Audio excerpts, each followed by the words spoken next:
It's Waxing Lyrical, baby. Hello, Waxers, and welcome to Waxing Lyrical, Mainz and Dutts. I'm your host, Mainz, and my colleague, living at large in Rainford, Mr. Neil Dutton. How are we, Neil? Do you remember when the Eagles got a first-round pick for Sam Bradford? I do remember that, yeah, that was pretty cool. Do you remember all them picks that Chip Kelly had over the last year? How are all those players doing for the Eagles right now? Couldn't care less. We got first for Sam Bradford. Which is unbelievable and something we will try not to touch on for the rest of the show. Is just possible Howie Roseman is a wizard? It could be true, Dutton. It could be true. We're about to find out. If he's a wizard, then hopefully the Vikings would be rubbish, and then he'll get a high first round draft pick. No. I want them to win the Super Bowl, so we get the 32nd and the 64th in 2018. Go Vikings. Okay. Go Vikings, indeed, Dutton, indeed. Dutton, new year, new format. You're wondering what you're talking about means it's mid-September. But obviously NFL starts, so new format, new sound you probably heard, as Vader's just told you, along with Ric Flair, Kirk Cousins, and some random computer voice. It's Waxing Lyrical, baby, and it's time. I have actually been doing work as well, Dutton, in my mysterious day job.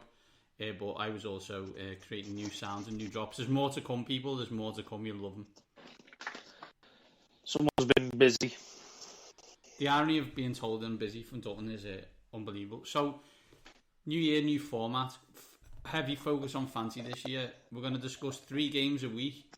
The way we pick those games is based on a betting site beginning not related 476, but numbers to that effect, giving us the highest over/under score of those particular games that week. Why we've done that is obviously points make prizes, points make fancy, points make champions, and that's why we're going to look at those games to see why the points are so high in those games and who the fantasy relevant players are on those teams. Dutton will also give you a fantasy darling of the week and a fantasy loser of the week. That can be from whatever game. That's just, this is a person you need to start. And as you know, we're linked with DraftKings, sponsored by them. Check it out on our waxing_lyrical Twitter handle. Each week, me and Dutton will be doing a daily fantasy team of the week via DraftKings, and we hope you'll do the same. Not necessarily the same team as ours, because, we're still getting our feet wet. Well, you say that, but or you can do the same team as us and sharing the spoils. He says confidently. Share and enjoy. Share and enjoy, don't share and enjoy. So before we get on with this week's show, what we wanted to do was, because I was away the last couple of weeks, sunning myself in Florida. When I say sunning myself, as a ginger, I was hiding from the sun as much as humanly possible, trying to drink as much water and stay in the shade. We want to finish our previews that we did the last few weeks with our predictions for certain categories this year. So, Dutton, are you ready for that? It's a tough ask. I would just like to, on that, a big thank you to Liz and Ben, who chipped in while you were away. They were very generous with their time, so hats off to them. So, Dutton, let's start it off with MVP. Who is your MVP for the 2016 season? Well, my MVP for the 2016 NFL season is... Do you feel building up the tension? Hands up, yeah. It's because I've got it written down. I can't find it. Well then. Keep it professional, mate. I'm going to say Russell Wilson. Any particular reason, Dutton? Because the Seahawks are going to win the Super Bowl. So. It makes logical concept to me. I'm going to pick a former MVP. I'm also going to pick a quarterback. However, I'm not going to pick a team who are going to win the Super Bowl.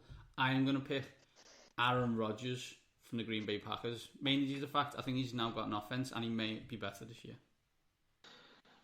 If the Packers can stop their wonderful plan of taking his offensive line out from under him, that would be useful. And let's hope it continue not to do that, because otherwise I won't win MVP. Dutton, Defensive Rookie of the Year. Who are you going with? Defensive Rookie of the Year. I'm going with Jalen Ramsey, who is the cornerback of the Jacksonville Jaguars. Indeed. I assume you've done that in thinking that they're going to be good this year. I think the defense is going to be better, yes, and I just think he's one of those people who can make an impact straight away. They can move him all around the place. Probably, Gus Bradley likes to, take the ball away from the opposition. I think, we saw last year with Marcus Peters, and they got 8 interceptions. No reason why Jalen Ramsey couldn't do a similar thing. I'm going with an Arizona Cardinal, and that's Robert Condici. Not only due to the fact he's got an awesome name, but secondly due to the fact that I just think he's in the best situation to succeed on that defensive line with such a talented team around him. I think they're going to score a lot of points. When they score a lot of points, that means that the defense can attack, and Robert Condici will be the beneficiary of that. His window is open. His window is open, although he passed the gas mask to Laramie Tunsil. Yes, they were roommates in college. Bravo. What could go wrong? Bravo. Offensive Rookie of the Year, Dutton. Elliott, move on. I've also picked a running back, Dutton, but I haven't picked Zeke Elliott because I knew you would, and that'd be boring, and I hate the Cowboys. So I picked Derrick Henry of the Tennessee Titans. I assume he will be the starter with the majority of the reps by week 3, when everyone realised that Marco Murray's not very good.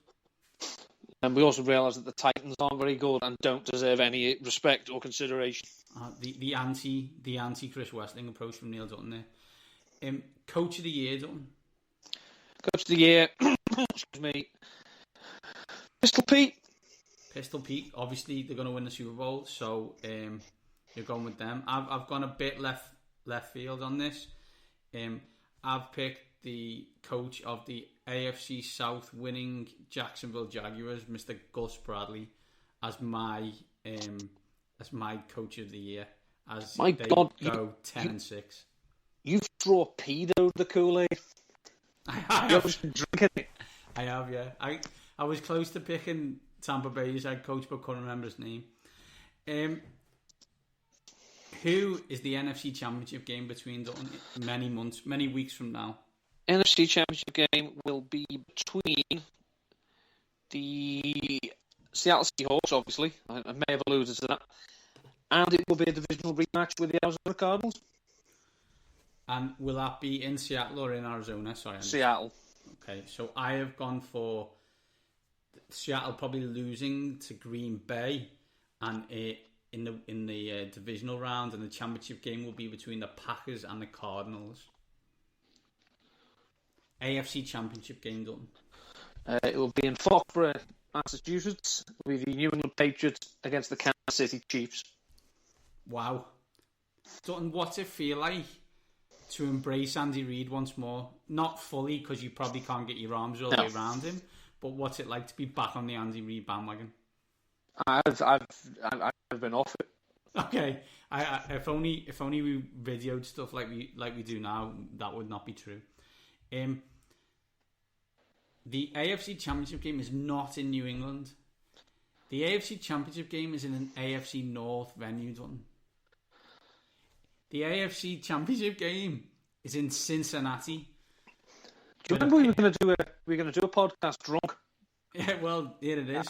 I mean, we were both drunk. Patriots at Bengals, but let's be honest about it, done. Let's not play silly beggars about it. Patriots still win the game. Mm. So you have Seahawks Patriots rematch. Mm-hmm. Seahawks winning. I have Cardinals Patriots, and Kangol gets one for the guys, and the Cardinals win for me. So that's our picks. We wanted to do that because we were going to do it last week, but I was in Universal Studios and couldn't, and Dalton got a better host, Peter. So there we go. So Dalton, let's get on with how the show will go on, and let's look at our games of the week. The games of the week. Touchdown, 85 yards. He's going to score. He's going to score. He's going to score. Touchdown. So Dalton, anytime you can get two Gus Johnson scoregasms in one drop, it's got to happen. Oh God, yeah! You live for those moments. You have to seize them. tell you what though, when you try and find them now, there's a lot of college basketball. I feel like I should start watching college basketball more so I can hear Gus Johnson once again. I'd be afraid for his safety calling basketball. He could blow several O-rings a week. It's amazing. So as we said, how we're going to do this is we're going to go through 3 games which a betting company with 3 numbers, which has a Cockney gangster doing its adverts, have decreed are the highest scoring games of that week. We have no choice in the matter, and based on that we think that these might have high level of fancy relevant players. First game, Dutton, which is not really surprising when you think about it, is Raiders at Saints. And the reason that it's not really surprising is Derek Carr, Amari Cooper, Michael Crabtree against me and you at corner. This is a high scoring over under because the Saints defense is historically crap, and this year has potential to be even worse.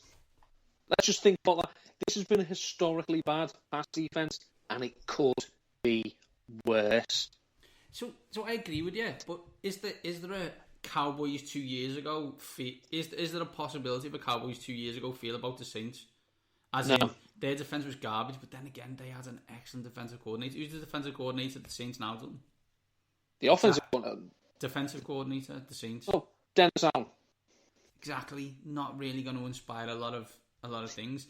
And do you think that the Raiders will want to rack up some points against Dennis Allen? Absolutely. I can't imagine why you'd think there may be some kind of revenge element. Well, yeah, who knows? Dutton, a lot of people, the Harmons, the Grants of this world, are talking to me about Michael Thomas, wide receiver from the Saints. I may talk about you later in a daily fantasy of the week kind of concept. What's all the hype about Dutton, Michael Thomas way? The hype is that basically he's seen as he's going to come in and he's going to fill the Marky Colston role. He's going to be a big slot receiver, probably going to make his hay in the red zone. It's slightly hard to say because the one thing you can argue that they haven't had for many years, they've never really had a true number one receiver in the Breeze Payton era. But they've put up an awful lot of numbers with people. Now, Thomas has come in and Sean Payton has said, if I played fantasy, I'd take this man. Yeah, but if I was a head coach, I'd stop bounty scandals in my team, Sean. So thanks for that. It's one of those. You just generally don't know if the best way to get any part of the Saints offense is to get Drew Brees. His passing weapons, we're going to get. It's just a question of how much is anyone going to get. And this Raiders defense is good. I mean, this is such a big over and under because this could be an absolute shacking, and the Raiders could run away with it. See, we are so down on the Saints. If you remember from the NFC, so I think we both thought they were going to finish bottom of the division. I had a feeling they might be a top five pick next year. I was listening to around the NFL and catching up, obviously, and they were talking about the Raiders. And at the start, I agree with them. At the start of the off season, massive hype on the Raiders. That seems to have drifted. Are people underestimating what a potent offense the Raiders can actually be and how they can challenge for the AFC West? I think so. I mean, the only thing that's really come out consistently about the Raiders this offseason is, that Latavius Murray isn't very good. Their pass catching back, Washington, is quite good. And Amari Cooper played most of last season injured. Well, there's all things, you think this could make this passing offense even better. Don't put it in the hands of Latavius Murray. He had 1,000 yards last season. He also had 75% of the team rushing attempts. That is unsustainable. You can't sustain that, especially not when you're harsh. But if Derek again, there we go, two times running.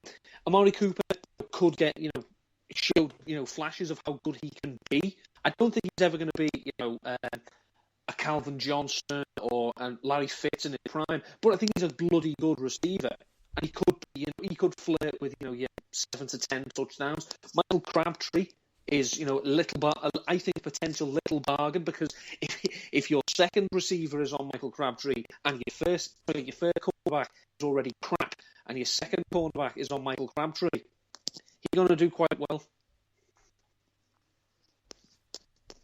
For the Saints, Dutton, Mark Ingram, do you expect a lot from him this year? Do you expect the same?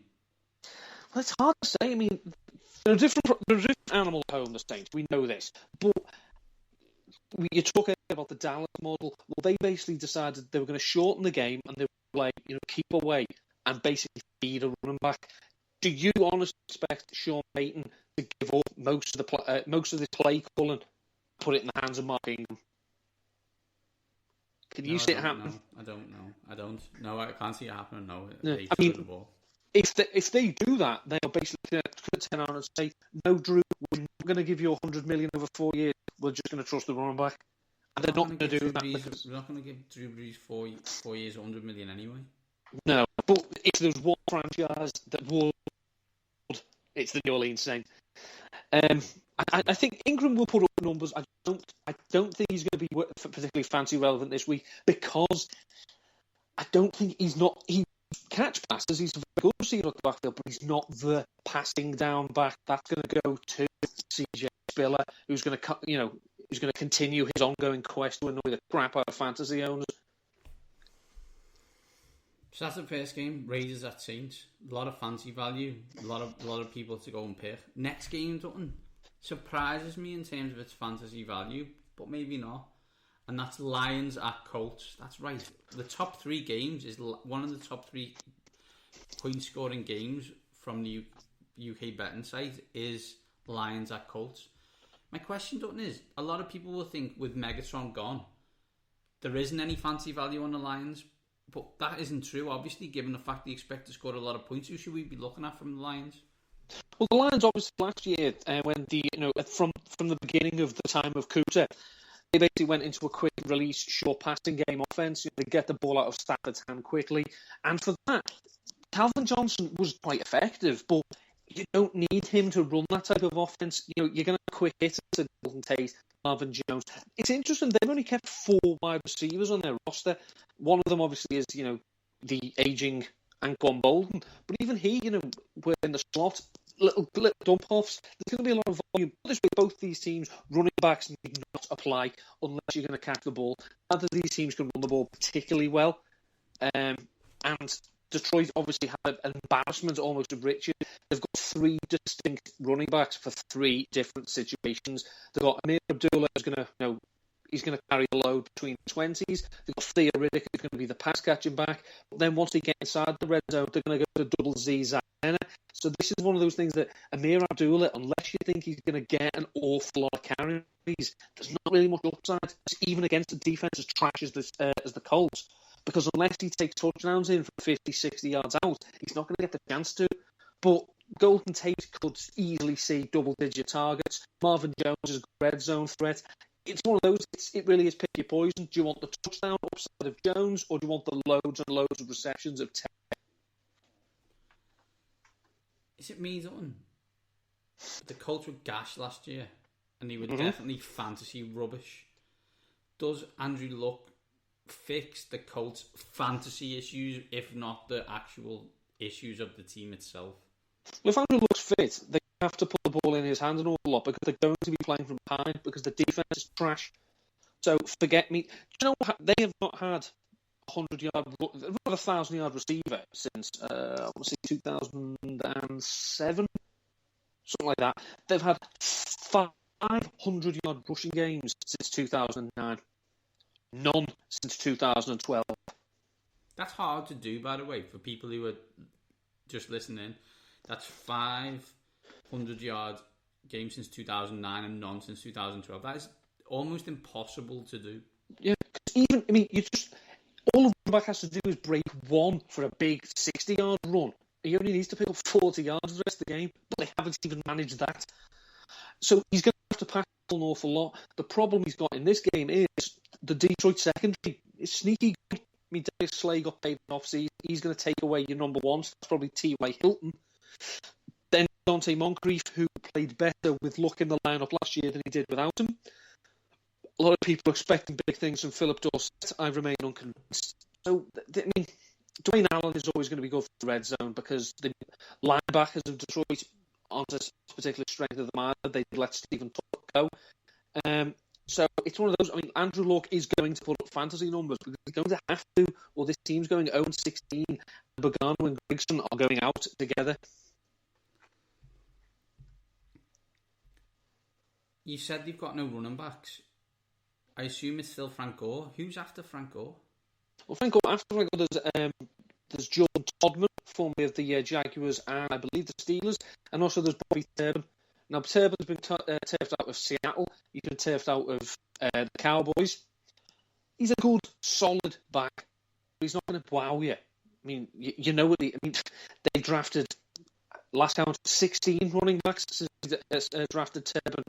If he couldn't outlast any of them, then obviously he isn't all that. Frank Gore, and we said this last year at times on another website, on another podcast. Frank Gore looked good last year in spells, and especially against the Jets, and that's no mean run defense. But he's 33. He hasn't missed a game in 5 years. Yes, I know that's wonderful. Unfortunately, he doesn't catch passes anymore. And yards per carry gone down every year for the last 3 years. I just think, I think he's in that situation where he's at a stage of his career where you're only going to see his weaknesses because of how weak the team around him is. Final game, Dutton, and I don't want to talk about it, and that is Steelers at the Washington semi-professional football team. I don't want to talk about it because I hate talking about Washington, because you're going to say something that, or I'm going to say something that may jinx the team. But let's talk Steelers first. And the question on the Steelers is, no Le'Veon Bell. So from a daily fantasy, or even from a normal fantasy, how valuable is DeAngelo Williams? So assuming DeAngelo Williams can replicate the form he showed last season when he was forced to carry the mail without Le'Veon Bell, he's incredibly valuable. I mean, he averaged 18 rushing attempts a game and I think 4 targets in the passing game, without Le'Veon Bell. This is the thing that people don't seem to be realising when they're drafting him in the 7th or 8th round. However, it's not a timeshare. He got 4 carries and 1 target when Bell was in the lineup compared to what he got when Bell wasn't. First 3 weeks, plug him in. He's a red zone threat. He's going to score touchdowns. He scored 11 last season. One of those. You me. How good do you think this Washington defense is? In the front 7 against the run, not great. I don't think so. I expect them to run quite well against against Washington. We know all about Antonio Brown, and he will be matched up against Josh Norman, and that will get all the focus regardless of who wins and who loses. And I expect Brown to get his yards because that's what Antonio Brown does regardless of how Josh Norman plays. But what about the other side, Dutton? Who's it going to be? Is it going to be Sammy Coates? Is it going to be Marcus Wheaton? Who's Brashard Breeland going to have on that side of the ball? Well, it looks like it'll be Marcus Wheaton and that Eli Rogers will be coming out the slot because this job, basically, they wanted Sammy Coates to win it. However, in the 2 preseason games I watched, especially one against the Eagles, his cornerback was running the route for him. It was pitiful. I mean, don't be wrong, Nolan Carroll is not the second coming of Deion Sanders, but he's a decent corner. Sammy Coates' ability to track the ball is akin to my ability to find 1p in a meal when I don't want to eat it.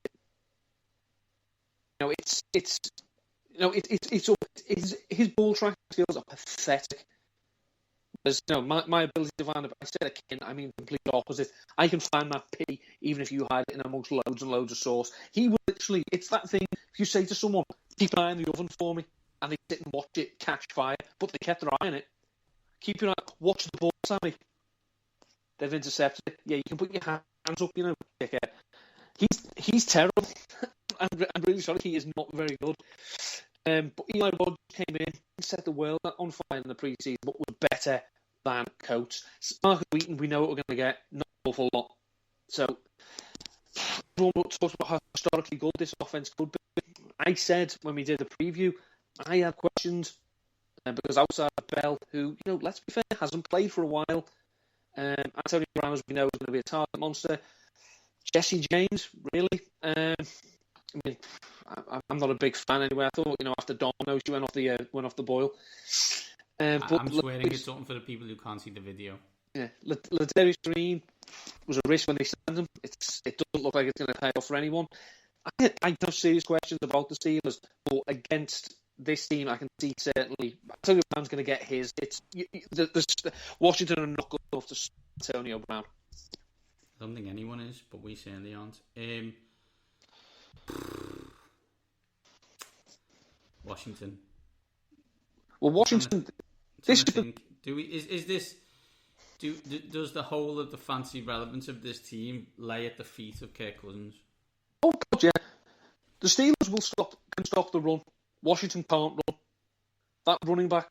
Put this way: Washington running back room, Jets quarterback room. Yeah, it's if those two rooms. I see what you're saying, Dutton. Yeah, it's one of those, if I had to go to... It's which one of those rooms I want to walk into and instantly not be the worst player in it. So basically, if to score points against Steelers, their secondary is gash, by the way, and they added to it. They gave up the second most fantasy points to wide receivers last season, so they improved it by trading for a player from the team that gave up the most fantasy points to wide receivers in the Cleveland Browns. Justin Gilbert, yeah, he's going to help. Basically, it's going to have to be Kirk Cousins. He's going to throw 30 plus times. So that means Deshaun Jackson's going to get his looks. We're going to see Jordan Reed. But Jordan Reed's probably going to be matched up, against like the likes of Ryan Shazier, who, my God, he's quick.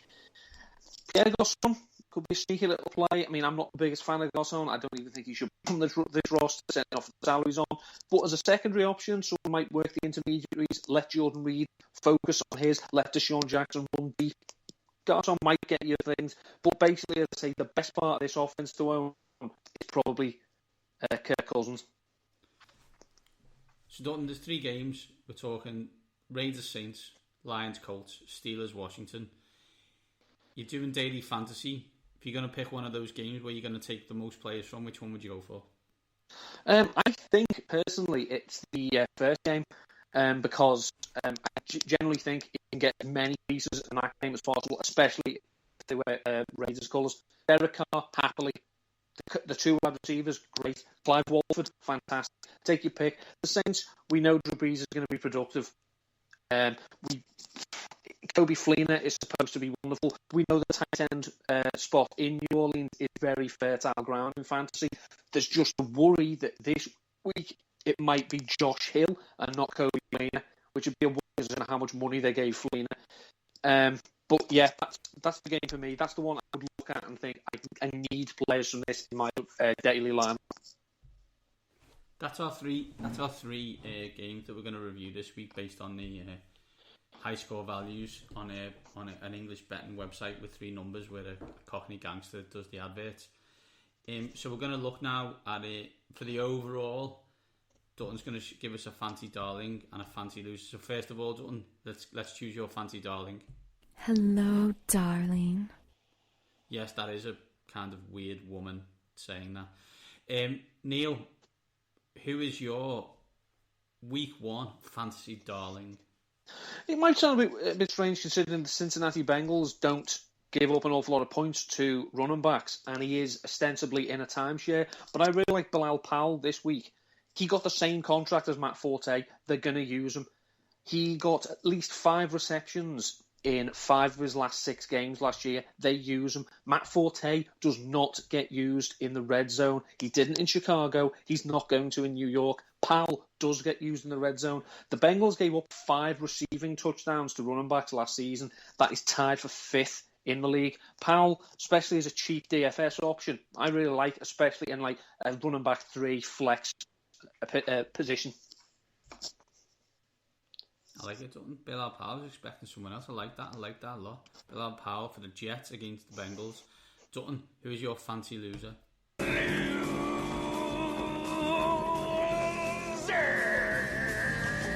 When you're looking for drops and you're trying to find Jim Carrey loser, and you pick the one from Ace Ventura, When Nature Calls, or as me and you like to call it, Ace Ventura, alrighty then. You're thinking that's not the one you were going for originally. But anyway, I digress. Neil, who is your fancy loser of week 1? Well, fancy loser for this, I'm looking at someone who's going to be highly owned, probably 100% owned in most leagues and starting in most of them. I think T.Y. Hilton might not get his this week. I think Darius Slay could shut him down. I think he'll get, he'll certainly get targets. He's Andrew Luck's binky, but I just think they're so bad, and I think the Lions' defense is sneaky good, especially with the likes of Slay and the safeties they have. So I think he could disappoint this week, which is annoying for me because I think I own him in at least 5 leagues. How many leagues are you in this year, Dylan? Let me think. 5, 6, 7, 9. Last draft is at midnight tonight. Do they have a priority in terms of, we know the league of record, that's the one myself and you were in, Tony Spotty, we've had on the show multiple times, friend of the show, Andy Symes. We know that's the league of record. Did the rest of them have an order? Because the thought of trying to deal with 9 leagues blows my tiny mind. I've got 2. No, I go into every league treating it as important as the last. I'm in it to win it. I'm not in it to make up the numbers. If I did, I wouldn't be in that many leagues. Good point, mate. Good point. So Dutton, as I said, we're going to focus a lot on daily fantasy this year. So do you know what, Dutton? Let's look at mine and yours daily fantasy team of the week. Mainz and Dutts daily fantasy team of the week. Show me the money. So you may think, doesn't that sound like a wizard-related film? And I'd say, well, Warner Brothers have blocked their site, so they think that it's illegal for them to use it, so it must be illegal for me, so there's no way I would have used that. Of course. We use DraftKings, Dutton. Friend of the show. Check it out on our Twitter account. What we've done this week is we're going to pick a fantasy team, a $3 entry for the NFL 5 million fantasy football millionaire. A winner wins $1 million. Prizes above $3 all the way down to position 500,000. That's a lot. Gotta get some. Gotta get some done. So my question to you is, who's your quarterback in that DraftKings daily fantasy team? Dak Prescott. Oh, don't be that guy. Talk me through it. Giants' defense is trash. I think Prescott's cheap.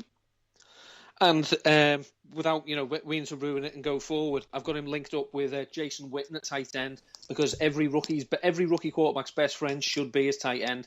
And for all the money they've spent, the Giants' defense is awful. So those are 2 cheap options that let me go big elsewhere. Nice, Dalton, nice. Although if you listen to American radio, that Dak Prescott's already boring me. My quarterback, Dalton, is someone we've already mentioned. Someone you said would be a good pick, and that's Derek Carr of the Oakland Raiders. Against the Saints, also trash. Like his options, like his weapons. Think the Raiders might light it up this week. The only thing that's just one more thing though. Dak Prescott shouldn't wear 4. I think he's too big to be a 4. I don't know. He's massive. Like I saw him at Mississippi State. He's ginormous, and he's a very good player. I wasn't that, and I wish him all the luck in the world when he doesn't play for the Dallas Cowboys. I think he definitely needs a double-digit number just to fit across his massive chest. Because he wore 15 at Ole Miss. I don't know where 4 came from. I'm sure if we ask some of our followers, they'll know, but I don't. Mm-hmm. Running back number 1, Dutton. Ryan Matthews. Dutton going NFC East heavy here. Why have you picked your Ryan Matthews? Because the Eagles are playing Cleveland. See what I like what you did there is the Eagles are playing Cleveland, but let's not beat around the bush here. Don't get me wrong, Cleveland are the worst team in the league, but the Eagles are in the top 5.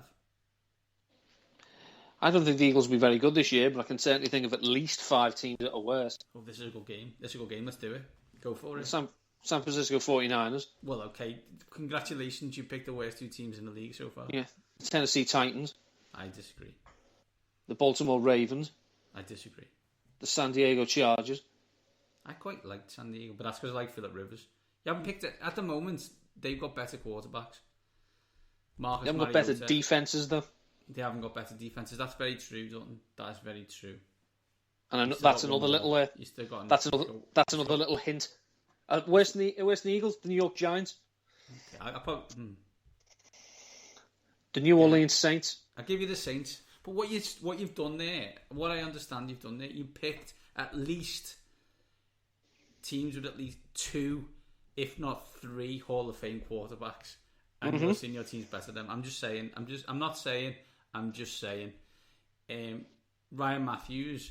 The question I have for you is: will Carson Wentz dump it off to him as much as he'll run with it? Well, I don't know. I did a bit of research recently.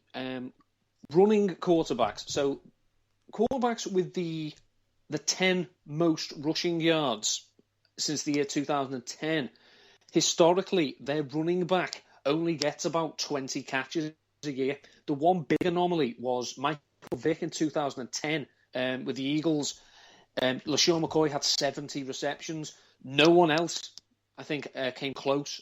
Warwick Dunn might have 50 one year, but everyone else, they're up around in between 15 and 30. So it's a question of Ryan Matthews is not the greatest receiver off the backfield. So I think if it comes to scrambling or dumping off, we may see Wentz use his feet a bit more, which I haven't. But if you wanted to put Wentz in as a cheap option, you get them ground yards as well.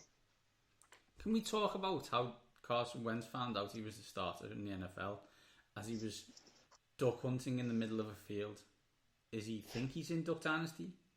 The field was in New Jersey.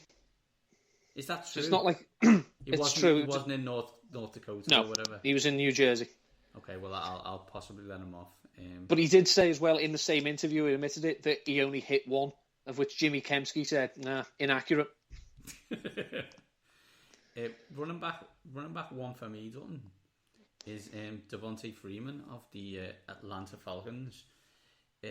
They play, and I've just lost it. Tampa Bay. Mediocre defense over the last couple of years, at best, I think would be the best way to describe that. I think Devontae gets a lot of points, and we all know Kyle Shanahan loves a running back. Dutton, who is running back 2 for you? Spencer Ware. Everyone loves Spencer Ware. Kansas City Chiefs, Dutton. Is the Jamal Charles era over? I don't think it's over. I just think that people expected a nearly 30-year-old running back to just come back from an ACL surgery. Yeah, lovely story. Peterson did it. He was 30, and he hadn't already had one.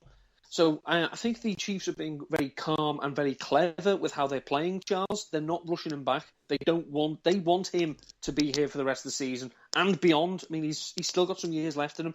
There's no point rushing him in against the Chargers. Next pick for me, Dutton, is a bit of a strange one because they're playing an excellent defense. That's Derrick Henry, the Tennessee Titans. Question for you: It's Titans. It's Vikings at Titans. When does this game finish? Will it be before 8 o'clock UK time? It very well could. Because this could be the most throws, could be 10 from one of the quarterbacks. The offensive linemen of both these teams could probably go and play again after it, because they'll have that much break between plays. I'm going to love it. I picked Derrick Henry. I like him. I think he's going to be a offensive rookie. It might be a strange one, but I was running out of money. And also, I think he'll break one off and he'll score a touchdown, and that may be enough to get you some points. Dutton, wide receiver 1. Keenan Allen. Dutton, let's just stop there. Wide receiver 1 in Mainz's team, also Keenan Allen. I think it's pretty straightforward on why it is, right? Yeah. Because that Phillip Rivers binky is now Keenan Allen. He will throw to him 47 times. Him and Rivers are sleeping with each other. That's a strange story, considering that Phillip Rivers has got 47 kids. He's so fertile he could inseminate a lump of coal. He is a fertile man. Wide receiver 2, Dutton. Odell Beckham Jr. Whoa, you're not playing games on there. I've saved my money for the wide receivers. Mine is Allen Robinson of the Jacksonville Jaguars. I'm getting A-Rob in so many of my drafts. He's awesome. So, Odell Beckham against Dallas, I think it speaks for itself, right? Didn't he do something against Dallas? I think he made a one-handed catch once. That one little catch. Yeah, very good, Josh. Bore off. Josh, do us a favour. Shut the hell up for like 5 minutes. I'm I'm loving your play on the field, not loving your baiting wide receivers who are excellent. Wide receiver 3, Dutton. Crabbers. I've gone Michael Thomas, New Orleans Saints. You've gone Crabbers basically for the... He's facing cornerback 2 on the Saints, which could be me or you. Yeah. I've got Michael Thomas because I think he's going to get a lot of targets from Drew Brees. I believe Sean Payton. I don't know why. He said he didn't create a bounty. But we're going to get past that, I guess. And I'm going to go with Michael Thomas, Saints. Who's your tight end on? Tight end is, the man who really owns the New York Giants, Jason Witten. So it's not Damara. It's not Damara. No, it's not Steve Tisch. It is Jason Witten. He does have 13 receiving touchdowns against the Giants in his career. It's the most against any one team. I've almost gone against myself here, and I can't believe now looking at it that I picked 2 Tennessee Titans in the same game. But when Marcus Mariota throws it 10 times against the Vikings, they will all be to Delaney Walker. Not Jason Morrow, no. I'm going to say no, Dutton. I'm going to say he may be on the sidelines while Delaney Walker catches 10 balls for 100 yards and touchdown. Dutton, who's your flex? Flex is another tight end. It's Julius Thomas. He was a cheaper way of getting a piece of that offense because this could be a little bit of a shootout in Green Bay. And I just think Julius Thomas in the red zone, we've talked before, is phenomenal. He's so efficient. And I'm not a big fan of the Green Bay linebackers. So, yeah, I think he could get, 2 receptions for 20 yards and a score. I'm okay with that. My flex is strange, Dutton. It's a reach, I'm not going to lie. It's a former Ohio State quarterback. No, it's not Cardell Jones. That's right. It's Robert Griffin to Terrell Pryor. I don't know why, but I'm sensing, correct me if I'm wrong, Dutton, your defence is excellent in the front. The back, not so much. I think Terrell Pryor gets past you once. Fletcher Cox doesn't kill Robert Griffin once. 50 yards, touchdown. I get the points that I need from my flex position. Good luck with that. Thanks, mate. Thanks. There we go. That's what happens when you run out of money. And defence, special teams, Dutton, who's yours? Eagles special teams is fantastic and has been probably the best and lasting legacy of the Chip Kelly era. Is how good and how much emphasis he put on special teams. Dave Fipp is a wonderful coordinator. There's a good chance the Eagles will, punt, return a punt, return a kick, block something. And as I say, this defence with Jim Schwartz excites me. And Robert Griffin still can't slide. And the Cleveland offensive line is gash. Can't really argue with any of that. I picked the Seattle Seahawks.